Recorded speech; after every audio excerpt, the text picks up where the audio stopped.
Hello, Millwall fans. Paul Eiffel here. It's time for Chat with Chaps.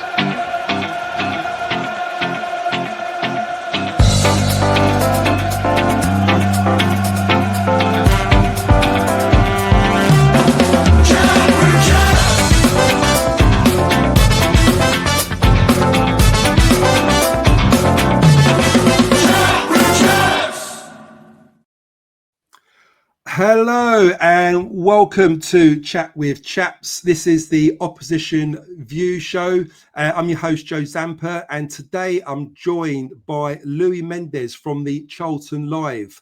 How you doing, Louis? You good? Yeah, not too bad, Joe. How are you? Yeah, I'm good. Thank you. Thanks for giving up your time so generously. I appreciate you coming on this evening. Guys, before I sort of continue, you know the drill. Everything we do for this channel goes to Cancer Research UK. So please do your bit by liking and subscribing to this channel. It all helps with the algorithms and it helps us generate more money for Cancer Research UK. This Saturday, Louis, we've got a Southern Derby, Charlton versus Millwall at the Valley, 12:30 p.m. kickoff. I mean, what does this mean to Charlton fans at the Southern Derby? Is that you're looking forward to?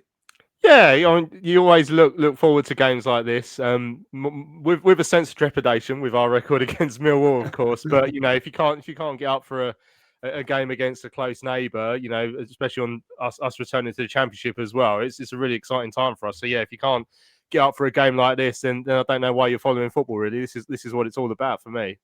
Absolutely, and if you're sort of living under a rock at the moment, you're not quite sure what Louis is on about. It goes back 29 years, doesn't it? I think, Louis, 29 years since Charlton last beat Millwall, which was back in 1996. Obviously, you know, it probably matters more to you than it does to us. In all honesty, I'm sure it's kind of one monkey you kind of want to get off your back if you can. What does that mean to you? I mean, you know, is it a big thing? Is it one that you want to put right on Saturday if you can try and change that? Yeah, definitely. Like, you don't hear any Charlton fans sort of playing it down. It's massive. You know, our record against Millwall is pathetic. You know, even like, so it's 12 games in that 29 years, which is a lot to be playing against your local rivals. I worked out yesterday that we've only beaten Millwall 12 times in 104 years. So our record in this derby is absolutely ridiculous. And you know, it's a local rivalry.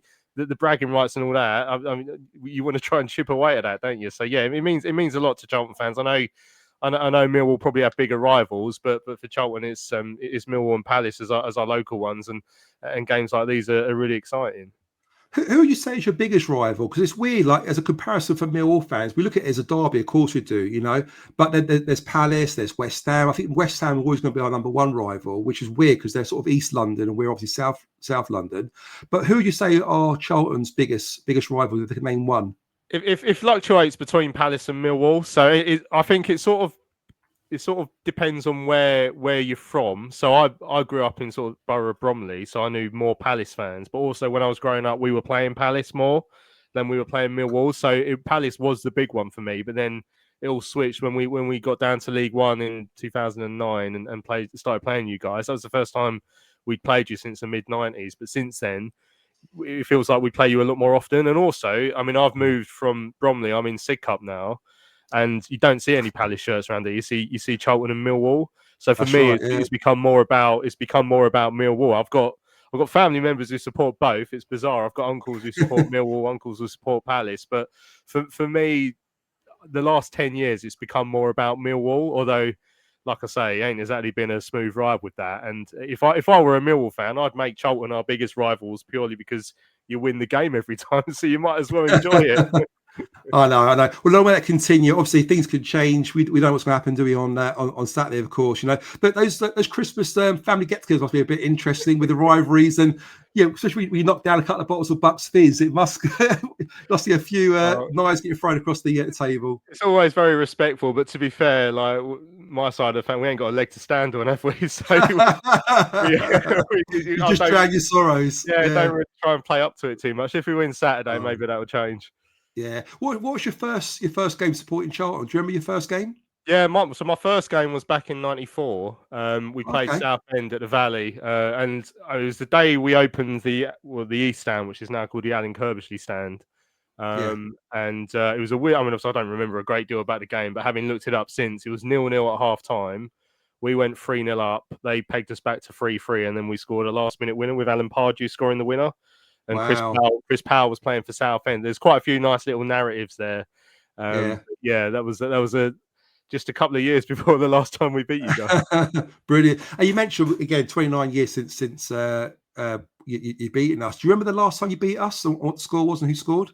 I know it because we've done a lot of stuff around it. But yeah, it's 96 at the Valley. Bose scored, Lee Bowyer, and Cole Leeburn, I think, scored the other one. That's and then right, yeah. We've done the double over you that season. So Kim Grant scored twice at the Den in the snow. It's quite a famous game. Kim Grant, we had him as well, didn't we? Kim Grant, yeah. It was before I was doing home and away. I didn't go to either of those games. So like I say, I mean, you'll be pleased to hear that I've never seen Millwall lose a game of football. That's not just against us as well. I've covered a few of your games elsewhere, and you've never lost a single one. So you're a good luck home. You're going on Saturday, I take it, are you? Oh, I'll be there. Yeah. So it's my fault if we don't win. Yeah, exactly. No to blame, Charlton fans. Brilliant. Fantastic. And of course, I understand Miles Leeburn is Carl Leeburn's son. Is that right? You're correct. Yes. It's the Leeburn dynasty at the club because up until literally last month as well. Carl's wife, Miles's mum's been working with the club for 10 years as well. So it's a real family connection to the club. But yeah, Carl Leeburn was my first favourite striker. So it's great to see his son coming through. And his son is a very different type of player, much more technically gifted, similar height, but much more technically gifted. Yeah, good. Unfortunately, Neil Harris's son's a defender, and so I don't think he's going to replicate his dad's goal scoring history of us too much. But it's nice to sort of see that family connection come through and that affiliation, which is lovely, isn't it? Yeah. So your season so far, I've had a quick look. You won 1, drawn 1, lost 2. You're on 4 points, 16th in the league at the moment. What's the general mood amongst Charlton fans this season? Yeah, it's been a weird start really because obviously this is off the back of promotion and being the playoff winner. So on paper, the third best team that's come up. So not really know what to expect. We had quite a busy summer. We've made 10 signings and we spent a bit of money, which we ain't done for a long time now. So that helped to heighten expectations a little bit. And then you look at the performances so far. On the opening day, we beat Watford with a last-minute winner, but it was fully deserved. Like we could have had a couple before then. We went to Bristol City away, goalless draw, but second half it was all us. We should have won it. Yeah. Got beat at home by Leicester in a game like 1-0.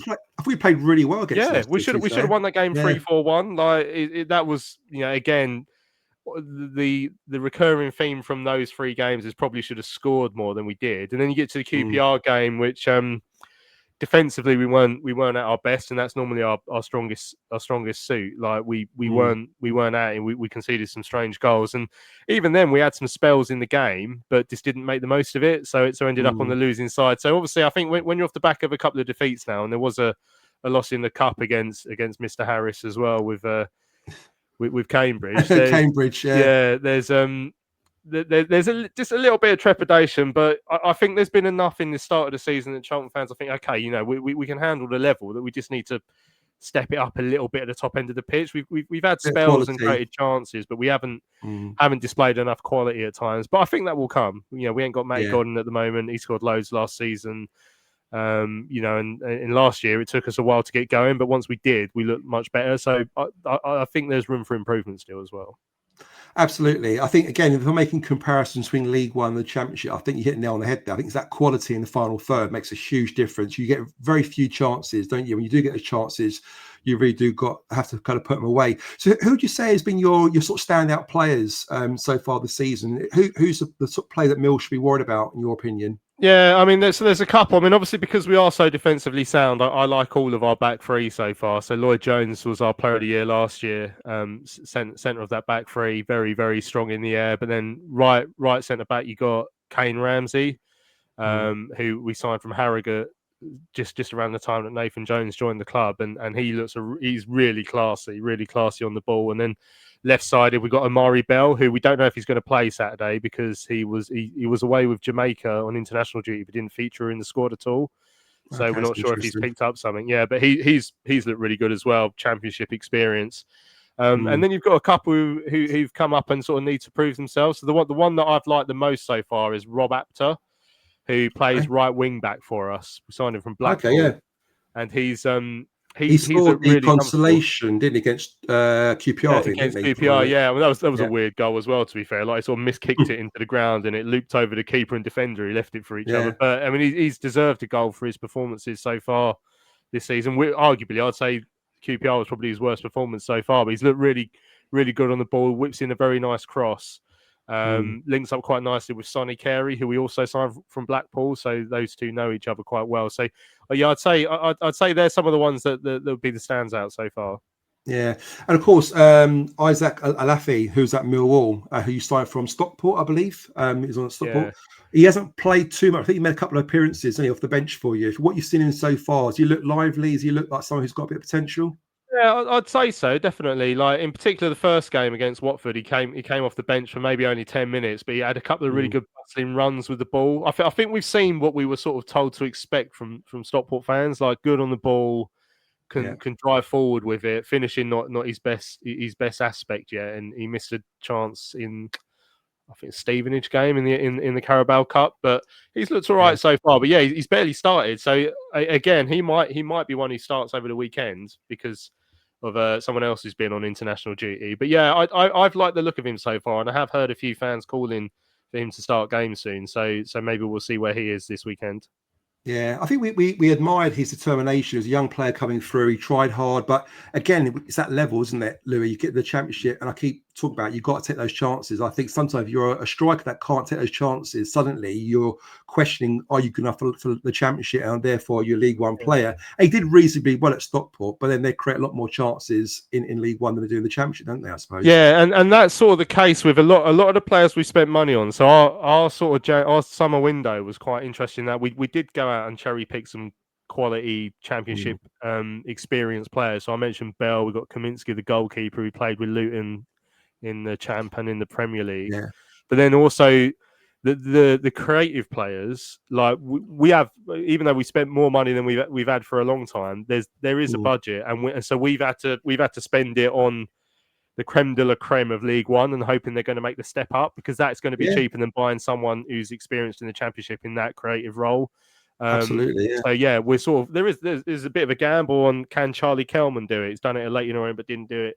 Didn't get a chance at QPR. You know, can Rob Apter do it? Can players like Tanto make the step up into the Championship? And that's not the gamble I'd say we've taken, but that's where we've had to go. It's a sensible way, isn't it, of doing it? Yeah. Absolutely. We had a bit of success with Femi Aziz, and although Crammer was played for Brentford, he was on loan to Exeter at the time, and you got players like him and Caleb Taylor, who's at West Brom, but again, he played in League One. I think you've got to take a sort of chance those players that are a big player. Even our goalkeeper, Lucas Jensen, was fantastic in League One. And of course, you've got to take a bit of a punt, didn't you?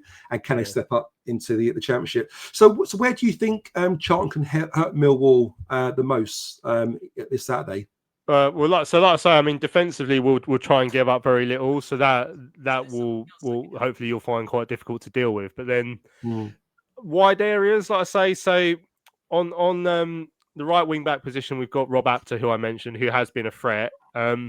We then play. I mean, again, depending on who will play up top alongside, I assume Miles Leaburn.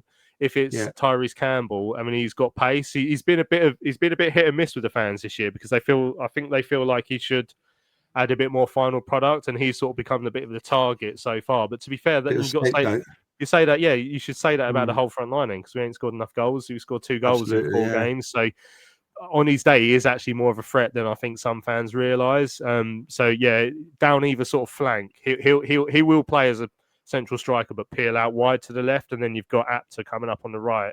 Edwards comes up on the left as well. Josh Edwards, who we got from Dunfermline before the start of last season, as well. So we tend to sort of target the wide areas and then see what we can do from there. Thanks. Yeah. What do you make of Connor Coventry? Again, I see sort of highlights of you guys, and like he looks like a young player who's got a bit of promise. He's featured in every game for you this season, isn't he? In the centre midfield. Yeah, he's an interesting one, Con, because he's really a good player for us now. But it took a while for Charlton fans to see that. So I think season before last, when Nathan first came in, we had kind of signed roughly around the same. He actually signed under Michael Appleton just towards the end of his reign, and he was in the midfield with George Dobson, who's obviously ended up going to Wrexham. But it was hard to see those two sort of working together, and you only really saw once Dobbo left you saw Connor in that role, a very different type of player, but still able to do the job just as well. So Connor doesn't necessarily fly into diving challenges, which George Dobson does very well. But he reads the game really well, so he gets there in the right place at the right time. I think there'll be questions about can he up that incisive passing and all that sort of thing. But you see it every now and then from him. It's not like he's never done it before. So yeah, he's been impressive, and he's been a real mainstay under Nathan Jones. Good, excellent. I guess the flip side to that question is, where do you see Millwall perhaps hurting Charlton? Is there any kind of weaknesses that you've seen this season that you feel could be exploited? Well, I notice away from home, like it looks like you're quite difficult to break down. If that's the case where we're struggling to create chances and with the rate that we've been taking them so far this year, then I could see us being easily frustrated. Defensively, I kind of back QPR to be a one-off, so I'm hoping that won't be a concern for us, but you never know. But yeah, I think if you especially coming to the Valley, if you can sort of frustrate us a little bit and keep it tight and not give up a great deal of chances, then you'll get to 15 minutes left and it's 0-0, and then the whole crowd will be like, "Oh, we've been here before, haven't we?" Yeah. Since you say that, we're very, very similar. I mean, we beat Norwich first game of the season away from home at Carrow Road. Yeah, a massive win, beating them. We then beat Sheffield United as well, which again you think we shouldn't be coming away there with 3 points, but then we end up losing at home to Borough, losing at Wrexham. And I think away from home, Millwall, are quite strong. At home last season, it was a bit of a fortress for us. We did very, very well at home. We haven't done so great this season, but at the moment, I think having played twice away, won both games, I think we're probably fairly confident we're going to go away from home and maybe nick a result. But it'd be interesting to see how it goes on Saturday. You mentioned about Nathan Jones there and his sort of style of management. What do you make of it? I heard some Charlton fans not particularly too keen on him, some absolutely love him. Where do you sit with him, Louis? It took a while for Charlton fans, for some Charlton fans to get on board. So I mean, bear in mind, like we've been through a lot as a club, just like years and years and years of underachievement, and that really does wear away at you after a while. So he came in sort of in a February a couple of years ago when we were literally after his first game, we were only outside of the League One relegation zone with 3-4 months left to go on goal difference. So he'd done enough to keep us up. I think we went about 14 games unbeaten towards the end of the season. And then the start of the next season, we started off really well. This is last season, won the first 3, but then it just tapered off and it got to a stage in sort of December where we lost at home to Crawley, and there were quite vocal calls for his head, and it didn't help the relationship that sort of in the middle of this really bad run we had, we became the first team to beat Birmingham at home, and everyone was obviously delighted with that result. And Nathan sort of give a bit back to the fans, like, if you don't trust me to do the job, I remember seeing that. Yeah. So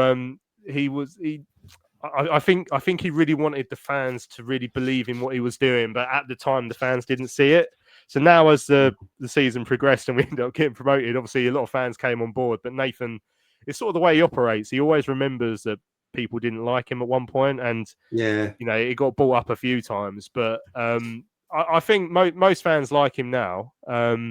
He's the sort of manager that I could see him falling out with your fans Saturday quite easily. He's fallen out with 90 out of the 92 already. Like, Luton fans still like him. Well, but I think it'd be worse than that if it was at the Den. With all the home fans there. You can imagine what that'd be like. There'd be lots of police around the dugout. I'm pretty sure, wouldn't it? I mean, you'll see what he's like on the touchline, and honestly, he's the same. When we played Bromley in the Johnston's Paint Trophy, or whatever it's called last season, really? Like every Millwall fans go, "Oh, he's playing up to the cameras, he's playing up to the crowd." That is how he is every game without fail. Pre-season against Dartford, he's like this. Like, he is very vocal and expressive on the touchline. So I promise you, he's not playing up to anything on Saturday. Okay, well, that's reassuring or good to know, comforting to know, but we'll take it anyway. I guess from Mill's season, I touched on earlier, we won 2, lost 2, sort of sitting in, I think, 8th in the table at the moment. 12th in the table, rather. But I guess for us, we're a little bit glass half full still at the moment. We've got players out injured. Ivanovic, we still managed to hold on to him over the summer, which is quite good. From a Charlton's perspective, which Mill players do you feel worry you the most? Don't say them all, of course, but which ones sort of stick out to you? Well, Ivanovic is a name I'm aware of as a striker because he said he did have a really good sort of second half of the season last year. He And did, yeah, yeah, with a good so, running spree, yeah. Yeah, so someone like that. But then, I mean, when you look through the list of Millwall names, like someone like Jake Cooper, who just typifies Millwall, when you see those names, like these are the sort of players that historically over the years we ain't been able to deal with, like proper Millwall players, like bloody Steve Morrison, like people like that. Just people who you recognise as long-term Millwall players who really buy into the culture of the club and that. We've not been able to deal with that over the years. So when I see someone like Jake Cooper on the list, you're like, oh, yeah, he's the sort of bloke who will pop up at the corner and score against us. Well, I think he did. I think in the last time we played in the Championship, if I remember rightly, he got the 1-0. Did he score the winner of the Valley? Yeah, in COVID. Yeah, so exactly names like that. They're the sort of things we struggle against. Someone like him. But obviously, a striker with a bit of quality is always someone that will sort of keep you a little bit nervous. Yeah, absolutely. And I guess, how do Charlton fans sort of generally view Millwall as a club right now? I mean, has that changed over the years, in your opinion? I think obviously, like, because it's hard to see it outside the scope of the rivalry. But I mean, when you sit down and actually talk football, and we're not talking about Millwall knuckle draggers and all that, and all the fun we always have. Like, most people look at Millwall and say they're an established Championship club, punching well above their weight at the moment as well. So, I mean, you got to respect that. I respect that certainly, and I respect the job that obviously the ownership have done, and obviously over the difficulties of the last few years as well, and to keep that going, you got to respect that in football, isn't it? Yeah, exactly. Yeah, so you got to respect that in football terms, but I mean, that goes out the window Saturday, 12:30. Done it for Charlton fans. It's dog eat dog on Saturday. Yeah. Very much so. And I guess, how do you see how do Charlton fans see Millwall in this game on Saturday? Do they see Millwall as favourites, or are Charlton sort of smelling the blood here a little bit? What's your thoughts? What's the general kind of ethos amongst the fans thinking and mood like at the moment? Yeah, so we done a pod yesterday, and I saw a couple of the comments that come in. I was like, it's about 50-50. It's a standard like pre-derby sort of thing. Like, quite a few people, surely we got to win at some point. I feel like it's our turn, and then other people going, no, this is actually a tough game. Like, me personally, I'm looking at it thinking this is a tough. Like, if let's say it's not Millwall, let's say it's Birmingham or someone like that, or just any other club in the Championship, I'll be going and saying, with what they've done so far this season and the fact they're established, this is a difficult game, and we know what our aspects of the game that need to improve are, and therefore we know where we might struggle Saturday to put the ball in the back of the net. So we know we've got to improve that. So it's not easy to do that against anyone Championship level. That's the division we've got promoted into. Yeah, you talked about the old sort of stewards, the old players, the hardcore sort of players have been there a long time, get the club. You mentioned likes of Jake Cooper and Steve Morrison before, players like that. Are there any sort of players at Charlton at the moment that you feel have that kind of Charltonness inside them? There's a word for it, that can sort of see what this game means to the fans and will be up for it 100%. I suspect someone like Miles Leaburn would, because obviously his blood sort of runs through the club, doesn't it? Tyrese Campbell's been at the club for a long time, coming up through the youth academy. Someone like Lloyd Jones and like Josh Edwards, like the sort of proper characters who I think would understand it. Greg Doherty, the skipper as well, and obviously, I mean, Tanto in particular would be interesting for him because obviously he used to play for Millwall, so he'll know the story if nothing else. So we haven't got any massively long-standing players like that, like say, other than the sort of academy ones. But I'm sure there'll be enough there. I think Nathan Jones is managers. I feel like don't give this away as much as some fans do, but Nathan gives away that he's a football fan a little bit. For me, like his celebrations whenever he beat Swansea, because he's a Cardiff fan, with Luton, shows that he enjoys rivalry. It's just the way he talks about away games, and the fans will like this, the fans will like going to that pubs and having a look around the city. I think he understands football fans, so you can relate to them. So I think he, even though he's not been here that long, I think he's got that sort of football fandom running through his blood that'll be quite important for Saturday. Yeah, I guess so. And I think that's our probably worst fear in some sort of ways. You can imagine, like, if none of the players are up for it, which I'll be very surprised about, you can guarantee that Nathan Jones will definitely get them up for this game. And I just hope we can match that kind of passion for the game, of course. So we're coming up towards the end here, really. So I just wanted to ask you, really, what's your kind of prediction for Saturday? Have you got a goal scoring prediction for you? It's a tough one. I think it'll be tight. I think it'll be tight either way. So, I mean, I'd bite your hand off for a 1-0 Charlton win with someone like Miles Leaburn scoring just because his dad scored against him as well. That'd be quite a nice little narrative. But yeah, I could honestly see it going 1-0 either way. Yeah, no, I can, from a Charlton perspective, I can see that being the priority if you're getting that win, no matter how. Really, I think from my perspective, I'll be honest with you, I'm not confident we'll win. We might be like a bit of a smash and grab. I think Charlton going to be up for it. We might nick it 1-0, but I think, in all honesty, I could see it being a 1-1 draw, and that will suit us down to the ground. I know it won't be good for you guys because it will mean another year or so until you play at our ground. But I think a 1-1 draw should be enough. We've got a lot of players out injured at the moment, some key players as well. So that might be the difference in us not winning on Saturday. But again, the Championship is full of surprises. Sometimes the scoreline you think is going to happen, it doesn't always appear that way, does it? Anything you want us to say, just to hype up your channel to Charlton fans that are probably watching this as well, and who might want to connect with you? Anything you want to kind of just shout out to them? Yeah, just obviously check us out on Charlton Live. So we're on YouTube. So the Millwall fans, if you want to watch our post-match as well, you're more than welcome to come and join us and have a civil conversation no matter what happens. But yeah, so we're on YouTube. We're on all the podcast apps as well. So yeah, feel free to come and check us out. That's fantastic. Brilliant, Louis. And of course, our guys are going to jump on your podcast later to do the return fixture, so to speak. But I do appreciate you coming on. It's been really, really lovely speaking to you. Enjoy the game on Saturday. Of course, I hope we win, as you hope you win as well. But let's hope it's a good game and the passion's there. And it's a game to remember. Cheers, Joe. Top man. Cheers, Louis. Hi, it's Steve Morrison here, and you're listening to Chat with Chaps, chatting Millwall, come rain or shine.